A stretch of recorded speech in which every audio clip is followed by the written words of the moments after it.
සුබ දිනයක් වේවා සියලු දෙනාටම. ඇත්තටම දැන් ඊශ්‍රායලයේ යුදමේ තත්ත්වය පහ යෑමත් එක්ක ඊශ්‍රායලයෙන් විශාල රැකියා බැරිමානයක් ලංකාව වෙත ඇවිල්ලා තියෙනවා. මේ වෙන විට අපිට ඉදිකිරීම් ශාස්ත්‍රයේ රැකියා 600ක් ඇවිල්ලා තියෙනවා.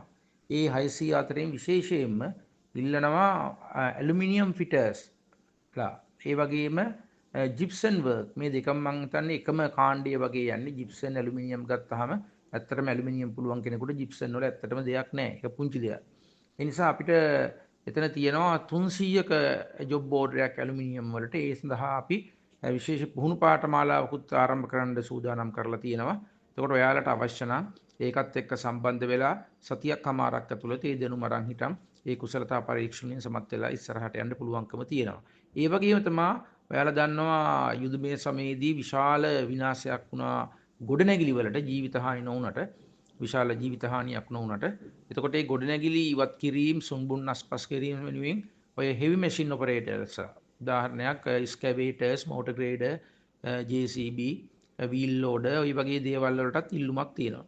එතකොට මේ වගේ ඉල්ලුමක් තියෙනකොට එයාලා මුලින්ම ඉල්ලනවා වීඩියෝ එකක්. ඔබ පෙනී සිටින වීඩියෝ එකක්. හැබැයි ඉතින් මැෂින් එකක් නිකන් වැඩ කළාට වැඩක් නැහැ. ඒකේ ඔයාලා පේන්න ඉන්න ඕනේ. ඒ කියන්නේ ඔයාලා අඩු ගන්න මැෂින් එකක් නගිනකොට හරි පේන්න ඉන්න ඕනේ. ඒ ළමයි ඒ වීඩියෝ එකයි. ඊකට ඔයාලගේ ජීවදත්ත සටහනක් නැත්නම් CV එකක් හදන ලස්සනට. හැබැයි ඒකේ contact numbers දාන්න එපා. ඒක නෑ මොබයිල් නම්බර් එක WhatsApp දාන්න එපා. ඒක අපි ළඟ තිබුණා. මේ ප්‍රමාණවත්. ඊට අමතරව પાස්පෝර්ට් එක සහ ඩෙන්ටි කාඩ් එක ස්කෑන් කරලා ගන්න.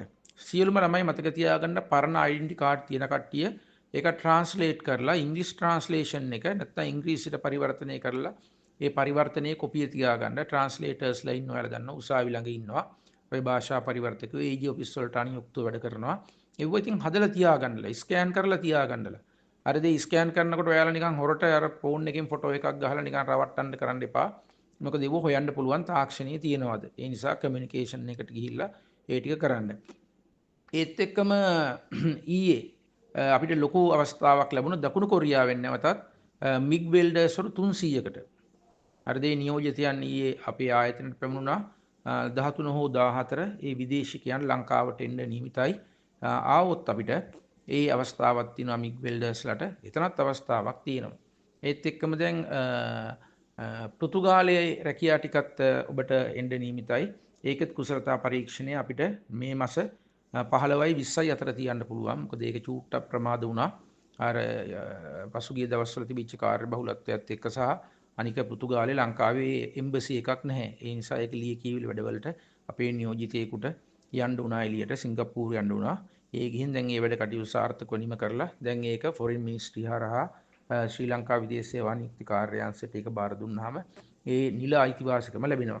ඒකට ඒ නිසා දැන් මේ සෑම ශාස්ත්‍රයකම දැන් රැකියා විවෘත වෙලා දැන් තියෙන්නේ. එතකොට දැන් පුහුණු වෙන්න බලා ඉන්න කට්ටිය කල්පනා කර ඉන්න එපා. අද ඉඳන්ම ඔයාලා දන්නවා නිපුණතා සංවර්ධන PS ආයතනයේ මේ සියලු ශාස්ත්‍ර සඳහා පුහුණුව තියෙනවා.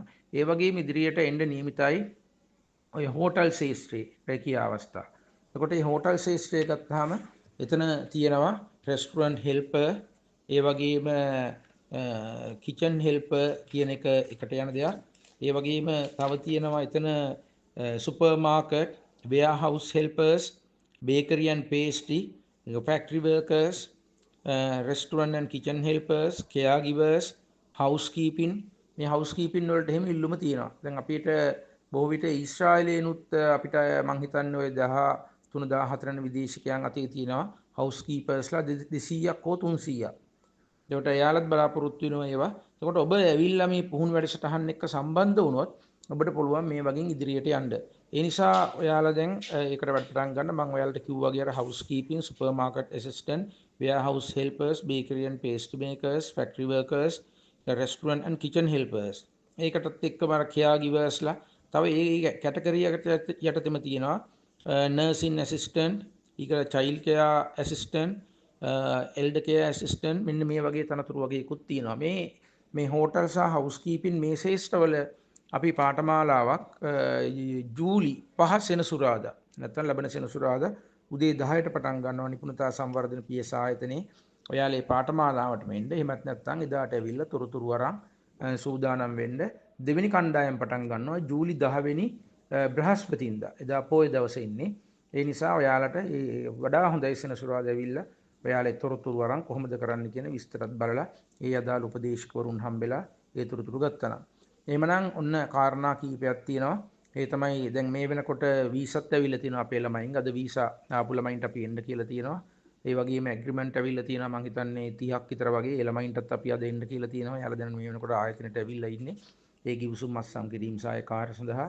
ඉතින් ඔයාලා දැන් කල්පනා කර ගෙදරටලා ඉන්න එපා. යන්න බලාපොරොත්තු වෙන ළමයි ඉන්නවා නම් ඉක්මනින් සූදානම් වෙන්න. සූදානම් වෙලා මේ කටයුත්ත එක්ක සම්බන්ධ වෙන්න. බොහොම ස්තුතියි සියලු දෙනාට.